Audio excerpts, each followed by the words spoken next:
আবুল সরকার জামিনে মুক্তি পেয়ে গেল। সে কিভাবে জামিনে মুক্তি পাইল? আমার নবীকে, আমার আল্লাহকে এত এত কটূক্তি করার পর তাকে কে জামিন করাইল? জামিন করানোর জন্য অবশ্যই আইনজীবীর দরকার হয়েছে।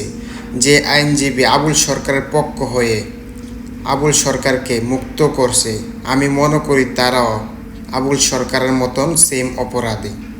এবং যে বিচারক ওনাকে খালাস করছে, আমি মনে করি ওই বিচারকও আবুল সরকারের মতন অপরাধী, আল্লাহ বিদ্বেষী। এবং আজকের এই ভিডিওর নিচে যারা আবুল সরকারের পক্ষ হয়ে কমেন্ট করবে, আমি মনে করব তারাও সেম অপরাধী, আল্লাহ বিদ্বেষী, নবী বিদ্বেষী। এবং আজকের এই ভিডিওর নিচে যারা আবুল সরকারের বিপক্ষে কমেন্ট করবে, আমি মনে করব তারা অরিজিনাল হাস আল্লাহর বন্দা এবং নবীর প্রেমিক। যারা আবুল সরকারের পক্ষ যে ব্যক্তি নেক, আমি যদি নেই তাহলে আমাকেও মনে করবেন আমি আল্লাহ বিদ্বেষী, নবী বিদ্বেষী। আমাদের বাংলাদেশের আইন কানুনের কোনো কিছু নেই। একটা মুসলিম কান্ট্রি হয়ে আমার আল্লাহকে, আমার নবীকে কটূক্তি করার পরেও কীভাবে ছাড় পায়?